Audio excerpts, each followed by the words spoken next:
একটি দেশের নেতার মৃত্যুতে যেভাবে বহু দেশের মানুষ নদীর স্রোতের মতন তার জানাজায় অংশগ্রহণ করছে এবং তার নিজের দেশের 30% মানুষ যেভাবে কান্না করছে, যা পৃথিবী আর আগে কোনো দিনও দেখেনি। বলে রাখি, ইরান সহ মধ্যপ্রাচ্যের অধিকাংশ মুসলিম রাষ্ট্র এই আয়াতুল্লাহ খামেনির মৃত্যুতে মানে শেষ যাত্রাতে যেভাবে কান্না করছে তা পুরো বিশ্ব তো কোনো দিন দেখেও না, আর দেখবেও হয়তো না। আর এটা মূলত হয়েছে, তিনি হচ্ছে ইরানের 37 বছরের সর্বোচ্চ ধর্মীয় নেতা এবং এই প্রথম কোনো মুসলিম নেতা হয়ে আমেরিকা যুক্তরাষ্ট্র ইসরায়েলকে বেদম মার মেরেছে এবং মিডিল ইস্টে তাদের অস্তিত্ব নিয়ে প্রশ্নও তুলে দিয়েছে, যার কারণে এখন তিনি মুসলিম বিশ্বে মহান নেতা সহ ধর্মীয় নেতা পরিণত হয়েছে। বলে রাখি, এই আয়াতুল্লাহ খামেনি হয়েছে মূলত একজন ধর্মীয় নেতা।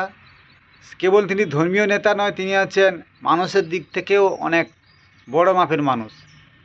তিনি ইরানের সর্বোচ্চ ধর্মীয় নেতা এবং সরকারের প্রধান। তা সত্ত্বেও তিনি কোনো সরকারি সুবিধা নিতেন না, এমনকি সরকারি যে আর্থিক অনুদান থাকতো সেটাও গ্রহণ করতেন না।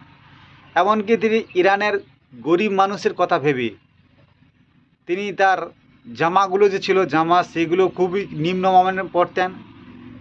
তার একটাই কথা, ইরানের মানুষ মানে যে গরিব মানুষ সবথেকে ন্যূন নামের জামা কাপড় পরে থাকে, সেই জামা কাপড় তাকে পরতে দেওয়া হোক, তিনি সর্বোচ্চ ধর্মীয় নেতা হয়েও। এটাই মহানতা।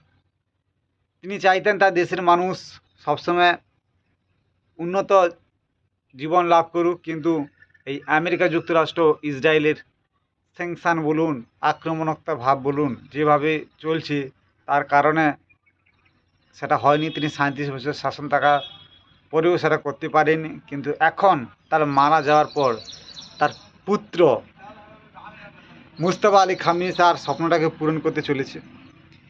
কেননা তিনি যেভাবে আমেরিকা যুক্তরাষ্ট্রকে বেদম মার মারছে, মনে হচ্ছে না মার্কিন যুক্তরাষ্ট্র মিডল ইস্টে বেশি দিন থাকতে পারবে। কারণ আমেরিকা যুক্তরাষ্ট্র তার ছেলে মুজতবা আলী খামেনিকে তার নিজের পিতা আয়াতুল্লাহ খামেনি নিজের জানাজাতে থাকতে দিচ্ছে না। এখানে ইরানের পক্ষ থেকে জানানো হয়েছে যে তার প্রাণ নাশের হুমকি রয়েছে। আমেরিকা যুক্তরাষ্ট্র সহ ইসরায়েল আগে থেকে জানিয়েছে যে ইরানের সরকার নাকি তারা ফেলে দেবে এবং মুজতবা আলী খামেনিকে তার পিতা আয়াতুল্লাহ খামেনির মতন হত্যা করবে। যার কারণে তিনি তার নিজের পিতা, মানে ইসলাম ধর্মে আছে যে নিজের পিতার জানাজাতে অংশগ্রহণ করা তা আবশ্যক এবং মঙ্গলজনক, কিন্তু প্রাণনাশের ভয়ের কারণে তিনি থাকতে পারছে না। একজন ধর্মীয় নেতা, তিনি মারা গেছেন। তারপরে আমেরিকা যুক্তরাষ্ট্র ইসরায়েলে যে খুব মানে হত্যা করতে হবে, শেষ বিদায় একজনকে দিচ্ছে, তার আবার ছেলেকে আবার হত্যা করতে হবে। এটা কীরকম নীতি জানি না মার্কিন যুক্তরাষ্ট্রে।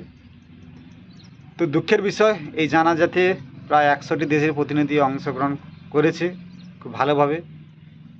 এখনও পর্যন্ত কোনো আক্রমণের সম্ভাবনা দেখা দেয়নি, কিন্তু পেন্টাগনের মতে এখানে যদি মুজতবা আলী খামেনি তার পিতা জানাজায় আসে, তাহলে মানব বোম বলুন, ব্যালিস্টিক মিসাইল বলুন, অত্যাধুনিক ড্রোন দিয়ে অ্যাটাক করতে পারে। তাছাড়া তার লোকেশন ট্র্যাক করে ব্যালিস্টিক মিসাইলে তার জায়গা আক্রমণও চালাতে পারে। অনেক কিছু সম্ভাবনা থাকা সত্ত্বেও আছে, কিন্তু তার ছেলে নিজেই আসেনি। এই জানাজায় কেবল তার পিতা নেই, তার স্ত্রীও রয়েছে। তার সত্ত্বেও তিনি আসতে পারছেন না, এই মার্কিন ও ইসরায়েলের ভয়। তো দেখার বিষয়, আর এই লাগাতার 7 দিন হবে, এই 7 দিনে কি দুর্ঘটনা হয় কিনা দেখার বিষয়। তো আপনারা ভালো থাকবেন, আর ভিডিও ভালো লাগলে অবশ্যই সাবস্ক্রাইব করবেন।